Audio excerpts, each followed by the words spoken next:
This is Leafs Morning Take with Nick Alberga and Jay Rosehill. Now we've got a fight started here right off the bat with Rosehill. 30 minutes of live, nonstop Leafs talk starts now.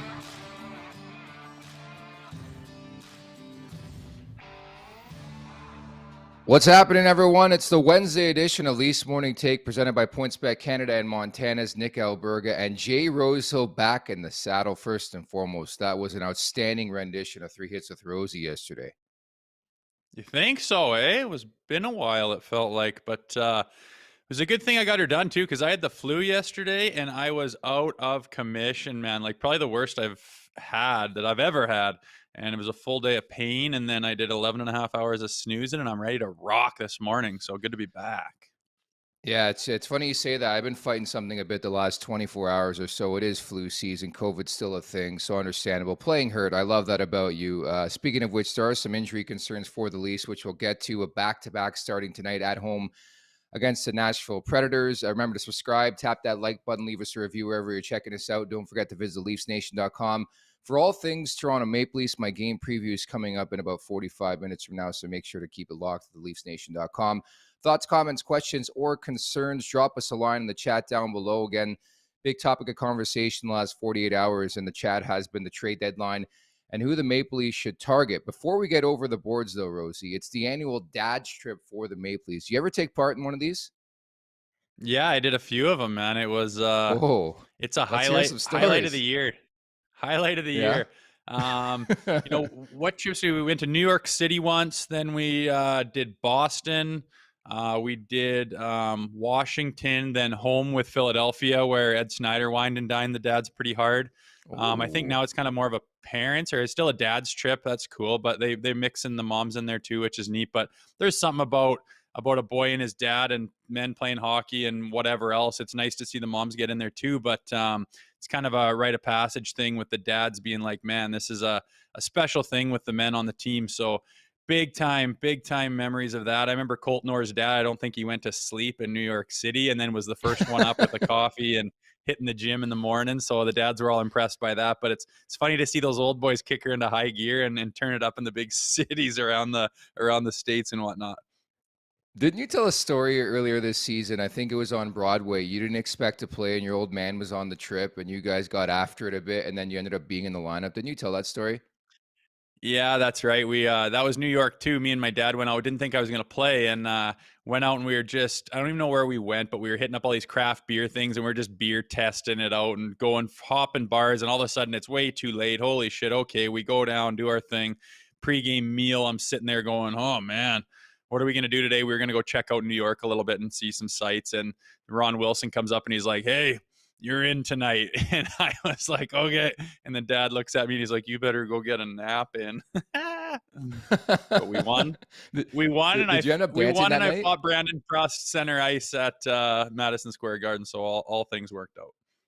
Phenomenal. I'm sure Margot Robbie was in attendance for that one as well. So you're on your best performance at the Garden. That has to be the one place I would want to dance if I ever fought in the NHL, probably the Garden, because you don't know who would be there, right?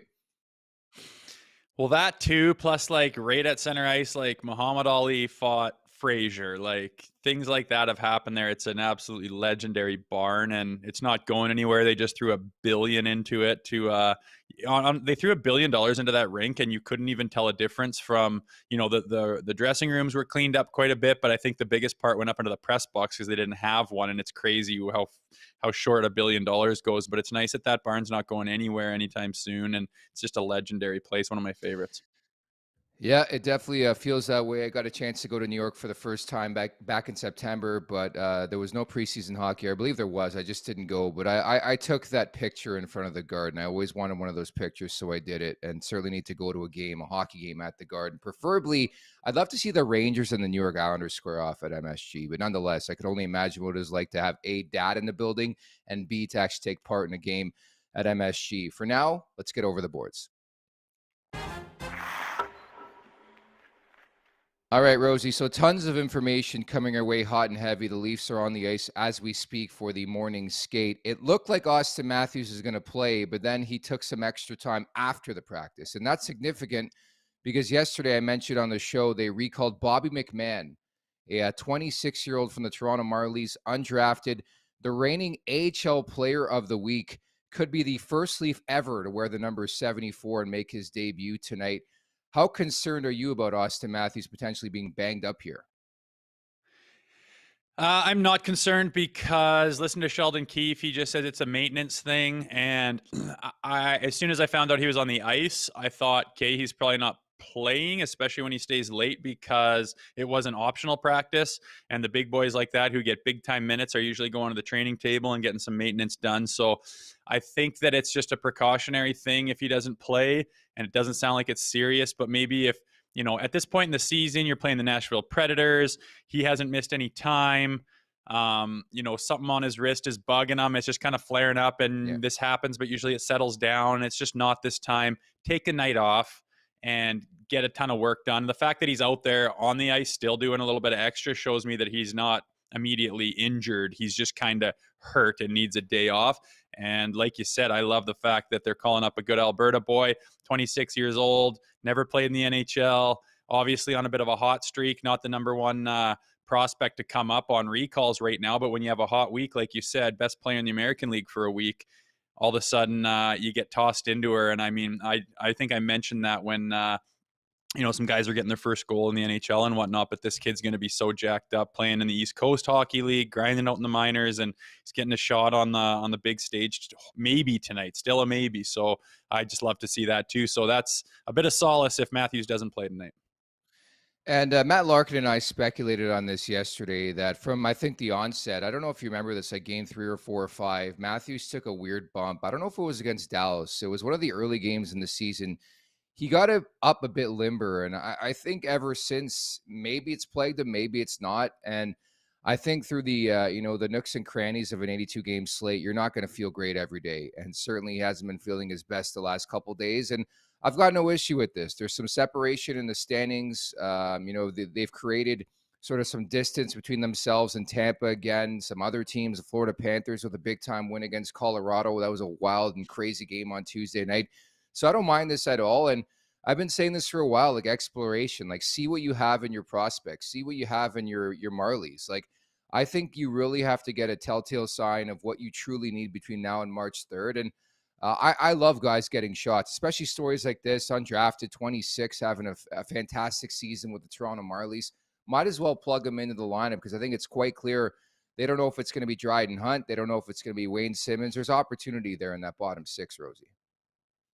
Yeah, totally agree. And I mean, if you like you say, you got separation in the standings and you're a hot team right now, you're not playing the greatest team in the world, a team, I'm sorry, that if you can't beat the Predators without Austin Matthews, then you don't have a team that's going anywhere special. So, take him out of the lineup, maybe like you're worried about your star. You need him a hell of a lot more in the playoffs than you do tonight. So if he does have something a little bit banged up, whether it's an old thing that's nagging, I suspect it's kind of a newer thing that's like, okay, this just needs an extra couple of days to make sure. Why screw around with it? And then, like you say, you open up the window of opportunity for someone else, and you can check out some different prospects and call guys up and see what floats. I don't think there's any problem with this. And if they can't win that game without Austin Matthews, then they got bigger problems.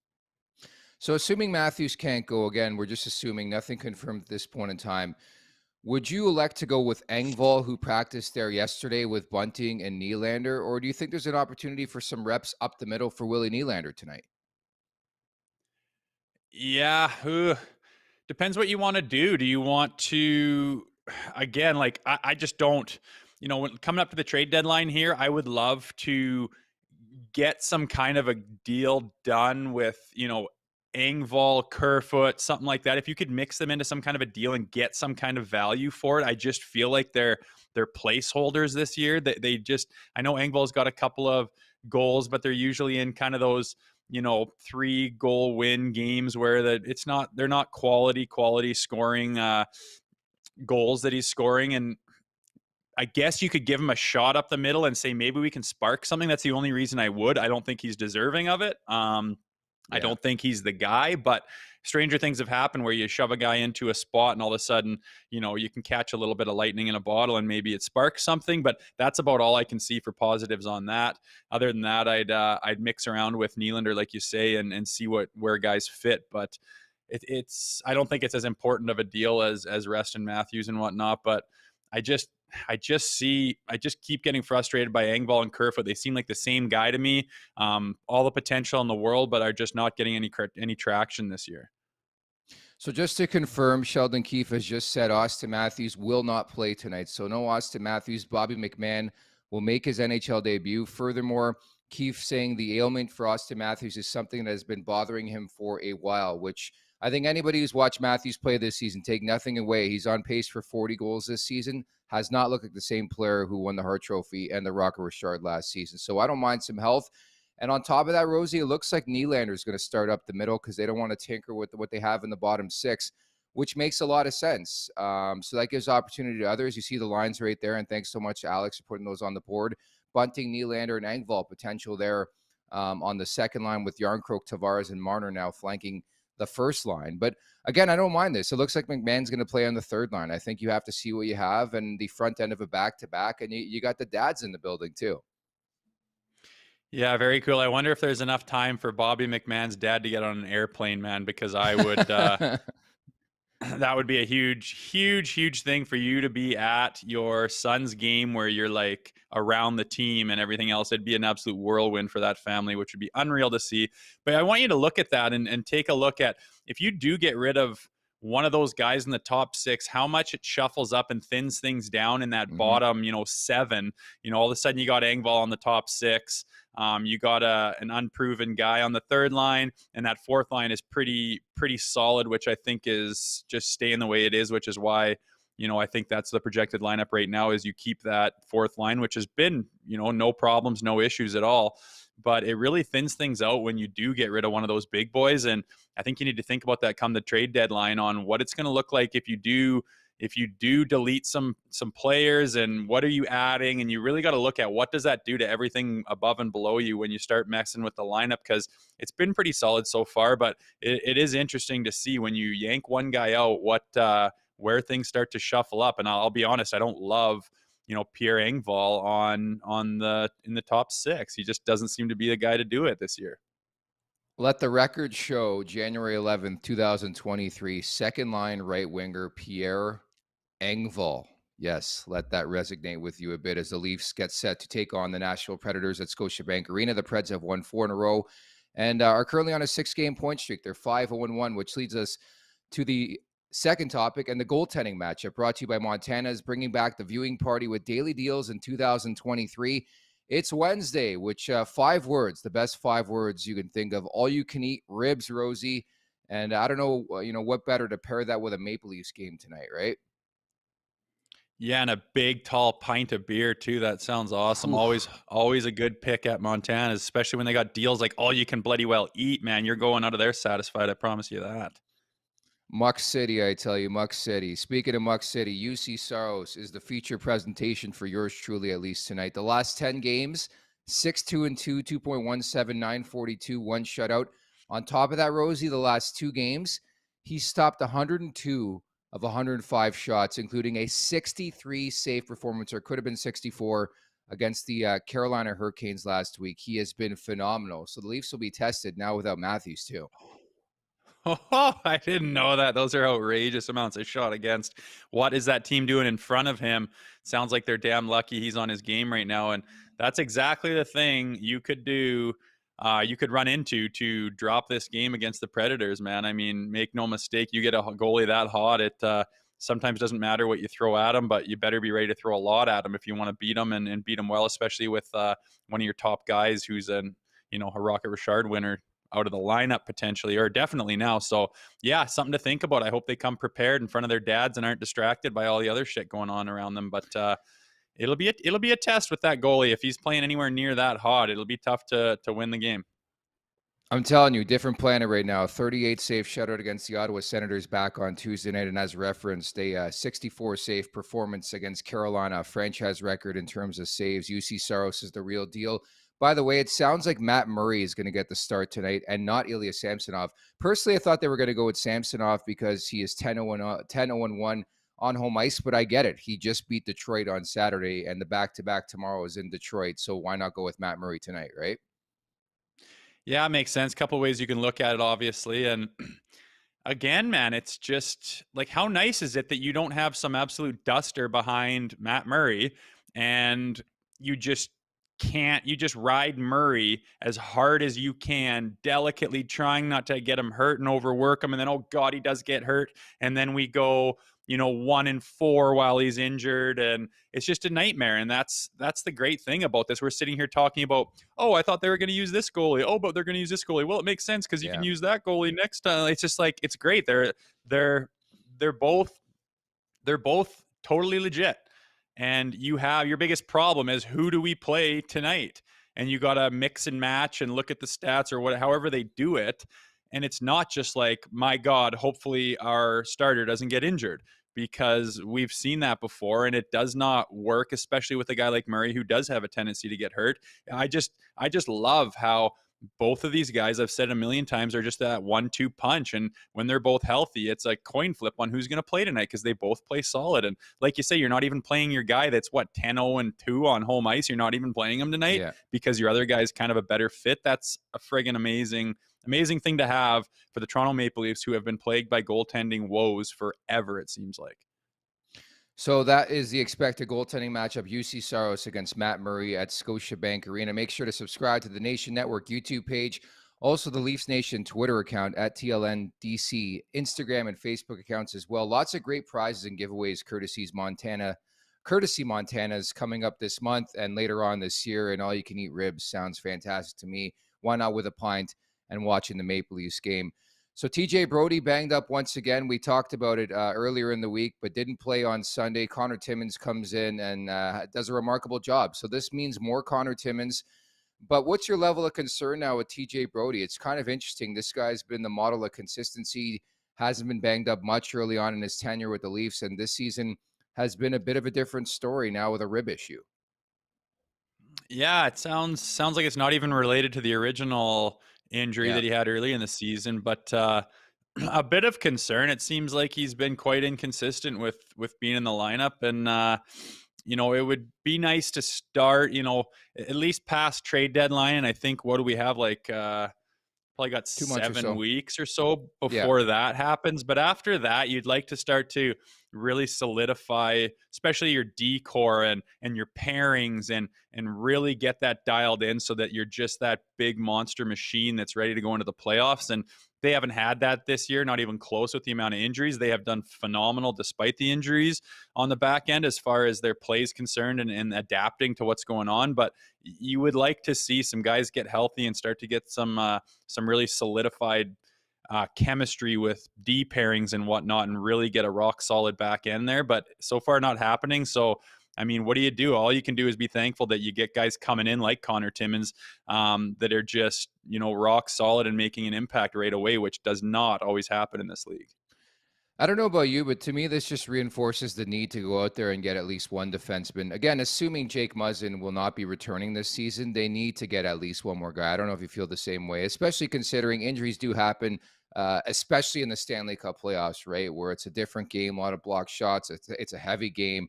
I don't think with who they have currently, and I think they have more depth than most teams headed into the Stanley Cup playoffs, I think you need to add. This only reinforces it for me, Rosie. I don't argue with that. I've said earlier, when you need, what do we need in the trade deadline? And I've said D, and people will say, well, that wasn't our problem in the playoffs, and it's like, that's fine, but that's not this year. I think that if there is a little bit of a glare, it's you get Justin Holl out there too much, and he's tripping on his feet, and they bury two on you. Well, that's the end of that game, and you just split at home. Your advantage at home because of that. Like, it's that simple. It's that small of margins in the playoffs. So to beef that up would be nice. I always think of, like, it's pretty easy to figure out what you'd like to have, but how do you get that done, and what are you giving up for it is always the big question that so many people seem to forget about. Like, that doesn't exist. It's like, you don't just go, it's not a grocery store where you just go pick stuff off the shelf for your team, man. You got to make a deal, and it's darn near impossible to do it and to get the good side of a deal where you make your team better. And there's no point, when your team's doing as well as the Leafs are right now, just to make changes for the sake of making changes. So very difficult task, I think. But if you were to beef something up, I would think the defense, getting somebody in there would be nice. And I'm very, very interested in what you'd have to get up to get that done. And again, I think Kyle Dubas deserves a lot of credit. Small sample size, but 12 games for Connor Timmins. Offensively, he's been really, really steady with, 12 points here or 9 points here in the game span too. So certainly, I think when you look at the body of work, Kyle Dubas deserves a lot of credit for making that trade. Granted, sample size is still there, but certainly, I think what we've seen so far from Connor Timmins is the fact that he deserves to be in the lineup more frequently than he has been as of late. I mentioned 10 points, in 12 games here for Connor Timmins, 1-9. I think at the very least, he deserves to be out there a bit more. He's expectations at least, Rosie. Yeah, he definitely has. He's kind of been, I didn't look into it too much when they made that deal, and kind of was what it was. And then he just hasn't missed a beat. He stepped right in, made an impact, and has continued to do so. So I don't think you could say anything about Timmins besides what a fantastic addition and doing everything expected and then a little bit some. So definitely no issues there. And if he gets a little bit more ice time or a better pairing or whatever, that would be well deserved, I think. And you touched on Muzzin, like something we haven't talked about. It's kind of an like what if Muzzin is back in the background, quietly getting healthy, getting all the tests done, doing all the neurological stuff, getting his neck worked on, talking to some doctor he's never talked to before who says, well, this is your problem, and then getting Yeah. this type of treatment done, and all of a sudden he's like, I'm close. Like, I haven't felt this good in a long time, and no one's talking to him, no one's thinking about him.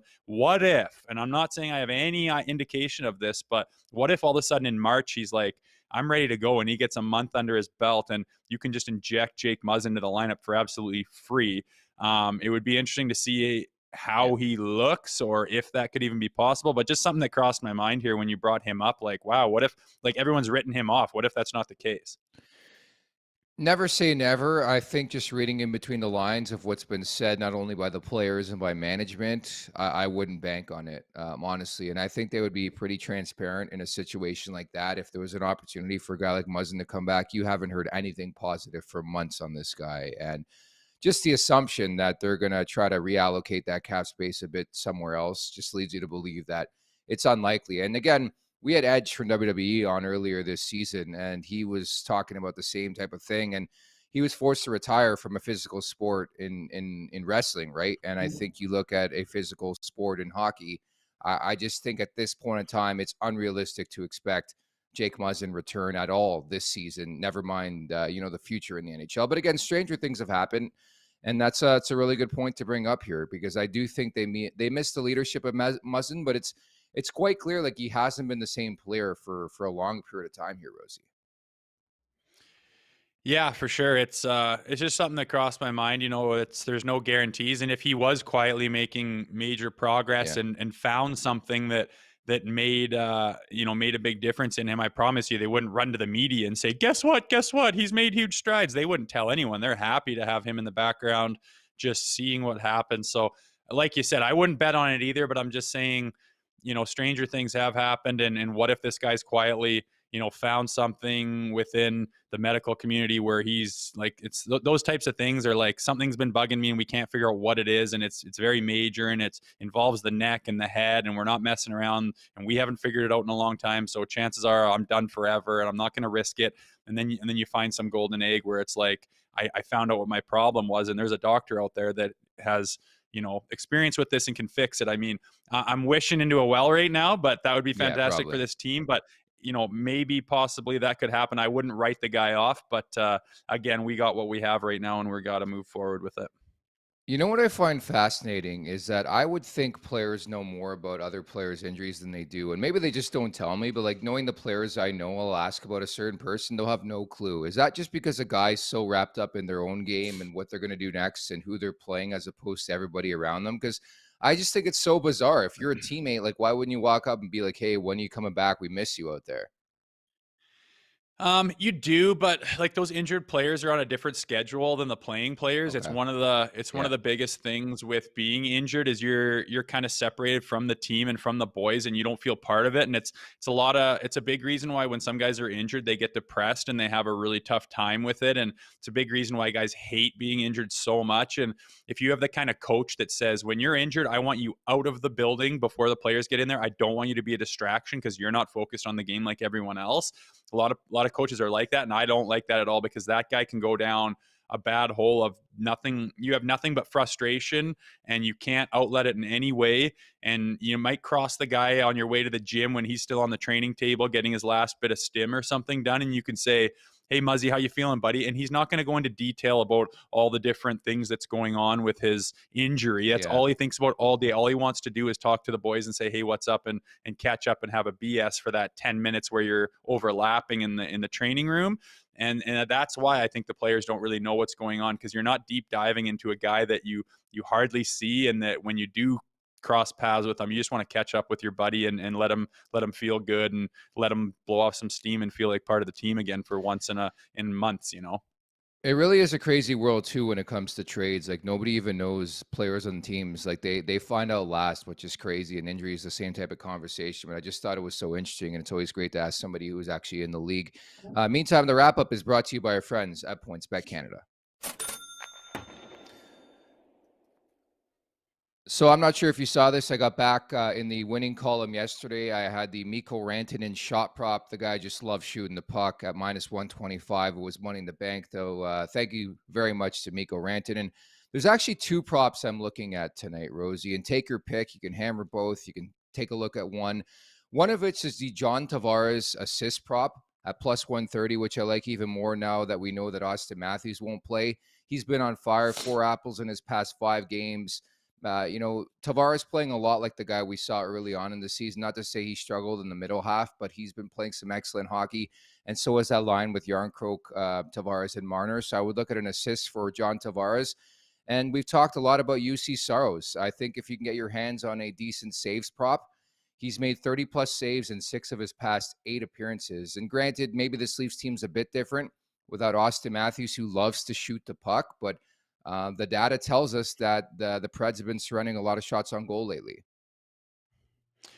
Yeah, they sure have. It doesn't look like they're playing in front of Soros too well, but I think they're going to be shooting the puck.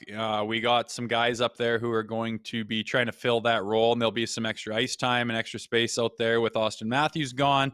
And I really like the way that Tavares has stepped up, as you alluded to, and I'm just waiting for Mitch Marner to make his mark again, as some other guys have kind of taken the spotlight. So very possible with the way this team allows these defensive collapse to just get their goalie absolutely lit up with shots is not a bad prop if you can find it somewhere. Imagine I haven't gone into PointsBet Canada and seen if they had it, but hopefully they do, and I bet you it would be maybe a bet to look at for sure. And so we're all set. It's the Leafs and the Nashville Predators from Scotiabank Arena. The Preds have won 4 in a row, a 6-game point streak, 5-0-1. Again, UC Saros is on fire. And off the top, again, no Austin Matthews confirmed for this game. It'll be Matt Murray getting the call for the Leafs. And Bobby McMahon, the reigning AHL Player of the Week, will make his NHL debut wearing the number 74. Nobody's worn the number 74 in Maple Leafs history. So if you have a chance to look at the point prop, the dads are in the building as well for the annual dads trip, I believe, goes into Detroit, then culminates in Boston on Saturday. Should be a pretty decent atmosphere. I like when Nashville comes to town. We don't see them very often. Roman Jossi's an incredible player. So is Philip Forsberg and others.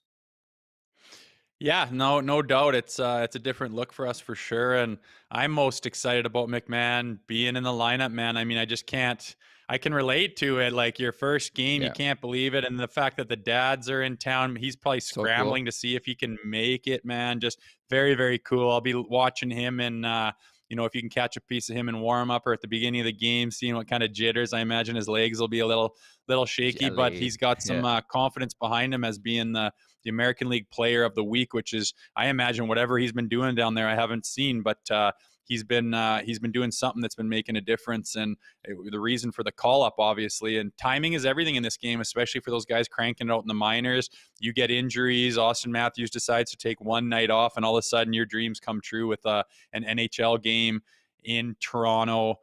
just beautiful. A 26-year-old guy who's been giving her for a while gets to get the call. So I'm looking for him to use his body. He's 6'2", 205-pound guy. It looks like he can bang around a little bit, maybe make Engvall there wake up a little bit and say, hey, that big body you got, maybe you can use it once in a while to your advantage. Because that's one thing that I just haven't seen anything about in this Leafs roster so far, is guys that just bang a little bit and crash and get out of my way and wear them down, make those D-men second guess going back for a puck.